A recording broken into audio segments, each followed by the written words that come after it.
Good morning. Kyleigh, how are you?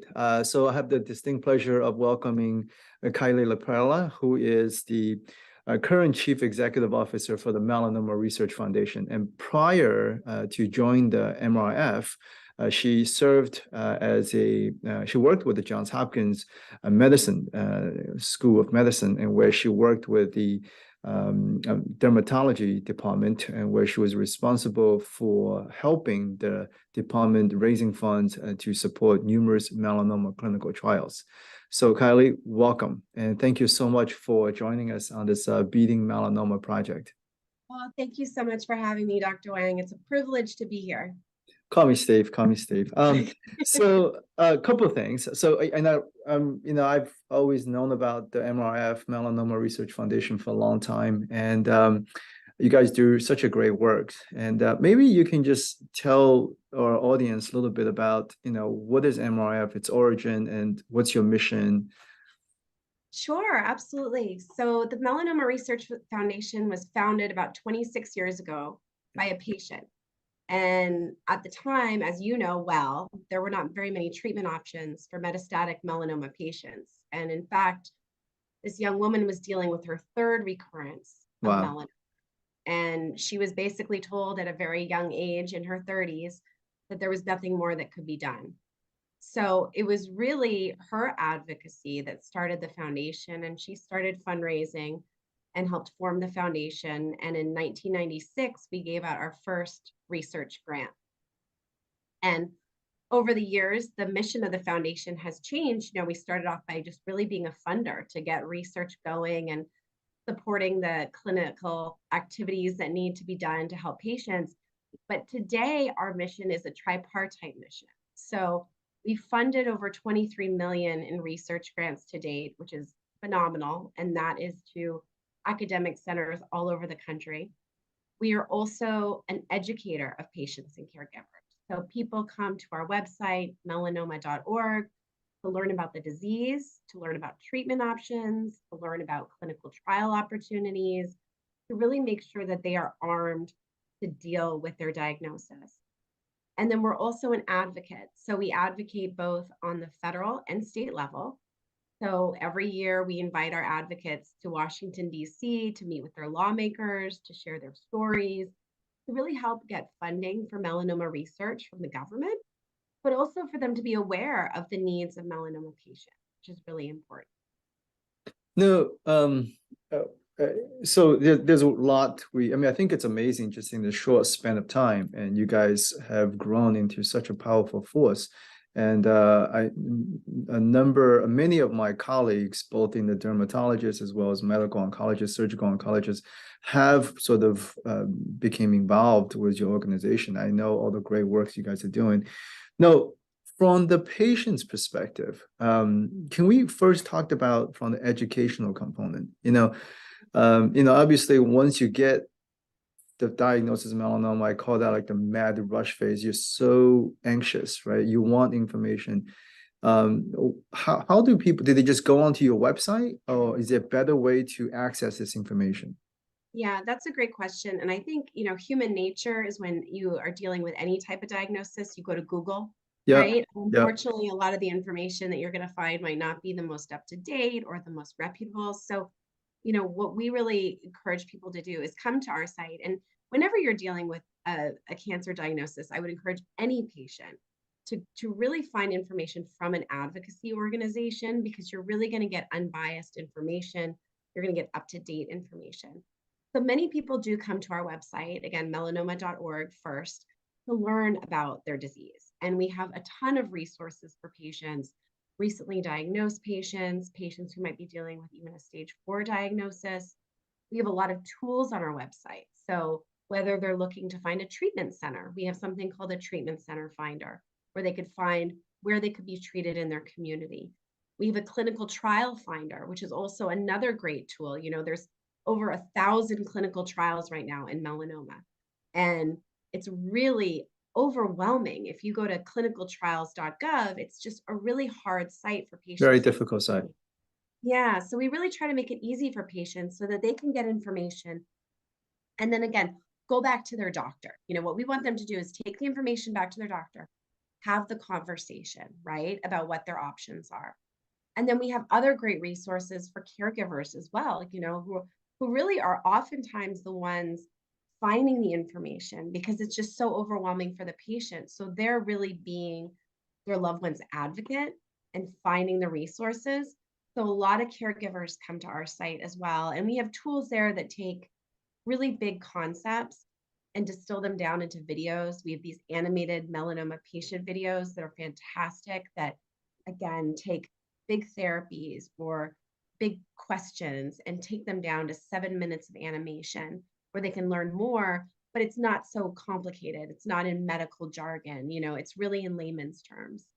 Yeah, I've actually, so in the process of writing this book and sort of during this video interviewing all the experts, I've visited your site. I think it's very, very helpful. And we're definitely going to put some of the links and especially, the treatment centers and as well as the clinical trials. And I think we don't talk enough about the clinical trials, right? And even though we made such an enormous progress, but there are still patients that are failing the standard immunotherapy or targeted therapy. And you're absolutely right. The clinicaltrial.gov site is pretty difficult for layperson, and because there's so much information there. There's so much, and it's such an overwhelming time for patients anyway, who are Yeah. dealing with their personal lives and work and trying to navigate treatment, how they're getting to treatment, how they're paying for treatment, So anything that we can do to alleviate or make it easier is our goal. And we have a new program that we've just relaunched. It's called Ask a Nurse. So we Oh, have wow. a staff, and her email is askanurse@melanoma.org. And people can email her if they have questions. And that's just that's a real person that's available to patients to answer questions. Because I think a lot of times too, maybe you can't reach your treatment team, or maybe you asked a question or you forgot to ask a question when you were seeing your doctor. So it's just another resource for patients while they're going through. And then is that nurse actually giving medical advice, or is it, just thinking from the medical legal perspective? Yeah, so not medical advice. She's Okay. pointing them to resources. Plain So resources. yeah, so she's helping connect them to resources. So sometimes there's questions about insurance reimbursement, or maybe it's a question about a caregiver resource. So what she's doing, she's really connecting the dots for patients and getting them to resources or other groups that are providing those resources for them. So Only specifically tailored for melanoma patients. Yes, only melanoma patients. And a lot of the questions we get are surrounding financial assistance. I see. So she's able to direct them to the right resources for things like that. And then financial resource, I think this is one of the biggest barrier a lot of patients face because, especially dealing with late stage stage 4, some of the immunotherapies, they can be very costly. So what are some of the resources that are available out there? So there's a lot of really fantastic groups that help with some of the financial barriers that exist for patients. And we have them on our website. The one group that does great work is the PAN Foundation.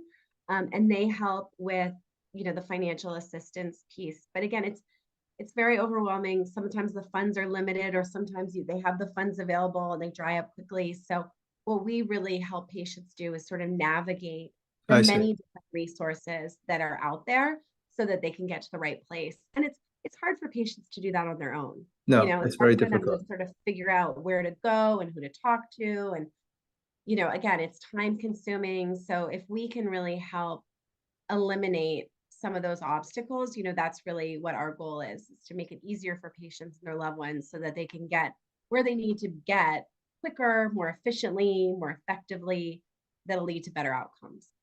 Yeah, I think what you guys are doing is so special because, as a physicians, we sort of focused only on the medical aspect, right? We're only thinking about the medical aspect for that patients, but you're looking at this from the comprehensive manners that not only addressing, you educating the patient and you directing them to the right place, you're sending them to, possible tertiary care centers.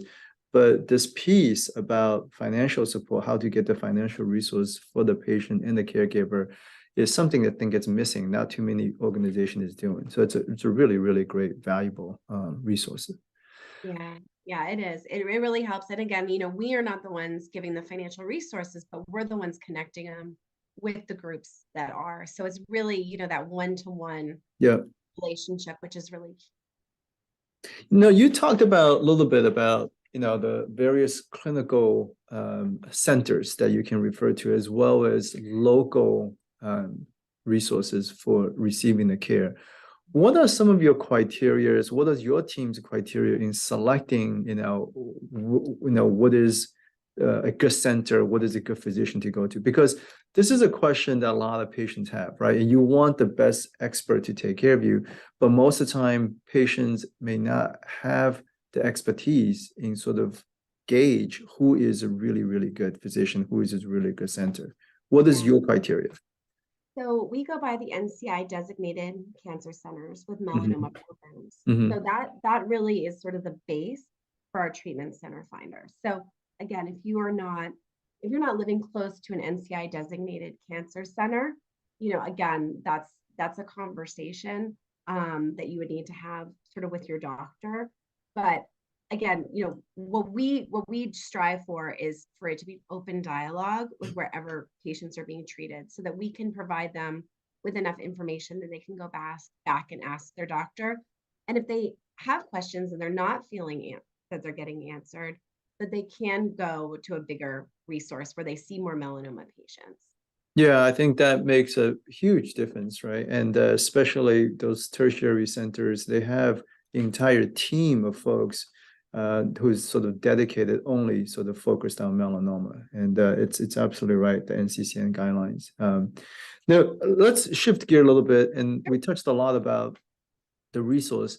Why don't we talk a little bit about the research that you guys are supporting, and maybe you can give our audience a little perspective about what's coming around the corner, because you sort of supported some of the early basic trials and also some of the late stage work. Absolutely. So that's a great question. So the way we fund research is that we have a scientific advisory committee. So we send out a request for proposals to academic centers. They will submit the proposal to us, and then our scientific advisory committee will score the proposal. So we use the NIH scoring system. So it's very competitive.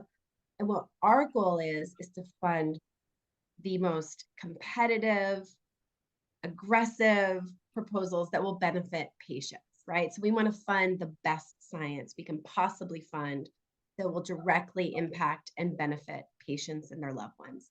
So over the years, that's been about 23 million in research, and it varies every year. So we fund a research in uveal melanoma, which again only has one FDA-approved treatment. We've funded mucosal melanoma research. We've funded basic science research, and we've funded translational research. So we really fund the gamut. But the main criteria is how strong the proposal is, right? So how strong is the proposal? How good is the science that we know that this will benefit patients? So there's been quite a variety in terms of the areas that we've focused on. It's been everything from brain metastases, which we all know is a major concern for metastatic melanoma patients. We have focused on pediatric melanoma, which again is an area that is under-researched and under-supported, and really a big area. We've also focused on mucosal melanoma, which again only is 2% of all diagnosed melanomas, but has poor outcomes and really is diagnosed at later stages, which make it very hard to treat. Definitely. So you basically cover the full gamut, from basic science, translational. Any clinical trials? We have not funded any specific clinical trials. Again, we leave that to the pharmaceutical industry.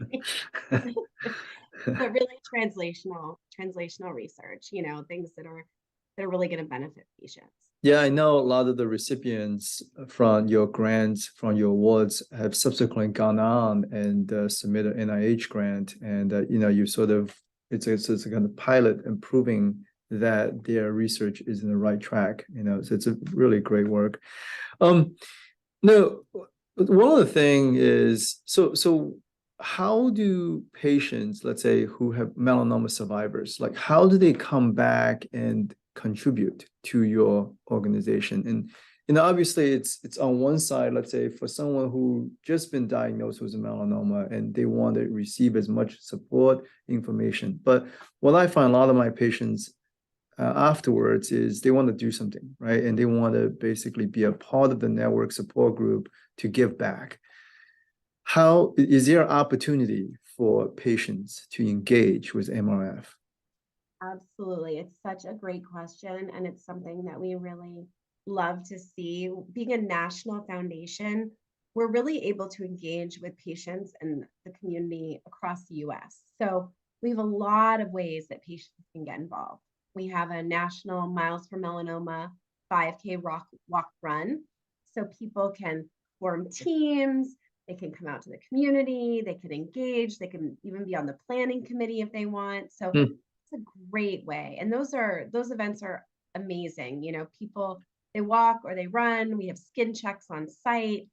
They could develop, get team shirts for their team. And it's just a really great community event. And that's a really great way for people to engage.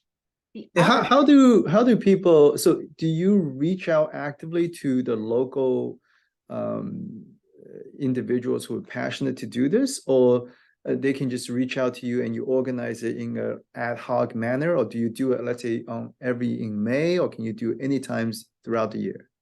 yeah, great questions. So we have 16 walk runs across the US, and they're all listed on our website, Okay. melanoma.org. And people can go on and they can register for the event. There's information on there if they want to get more involved, if they want to perhaps join the committee, if they want to sponsor. So it just depends if we have one in their local community.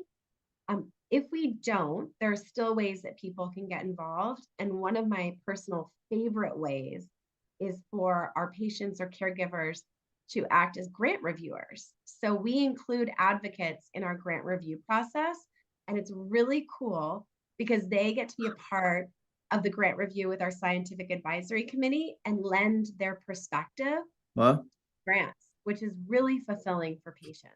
but how do they play this role? Because, they may not have the clinical or medical expertise to make that same judgment.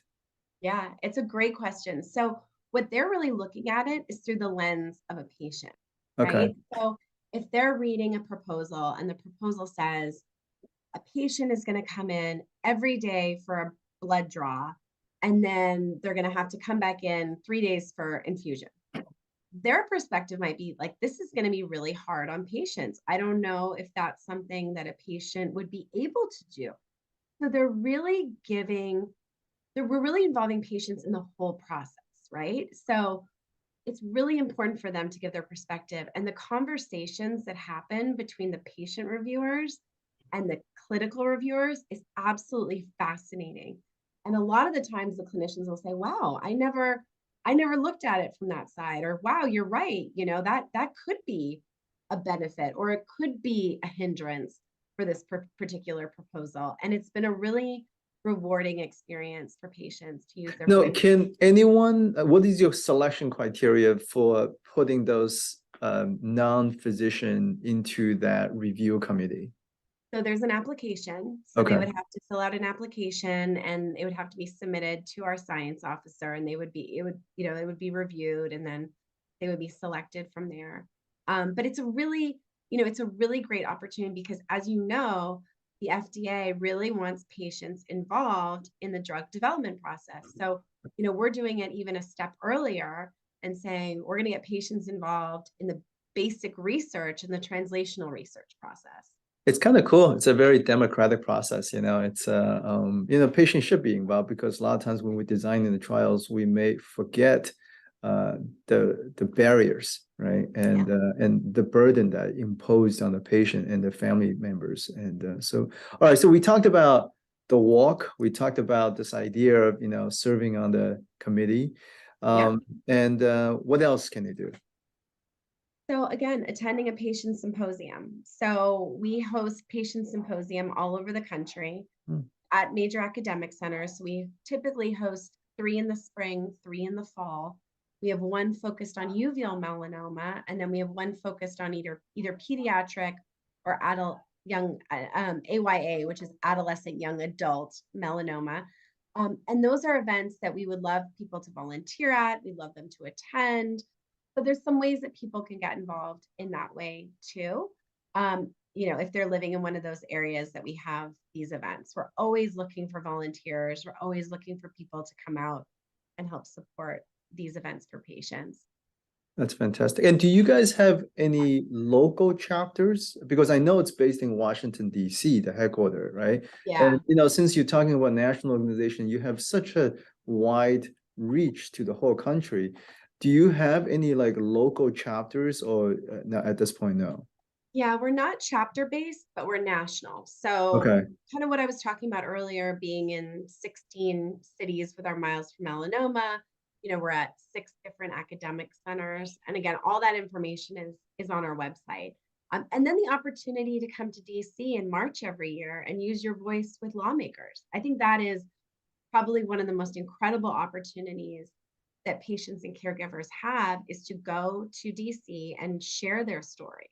When is it? When is this event taking place? In May or June? It's in March. So we Okay, typically March. do it in early March because it's before the Appropriations Committee meets.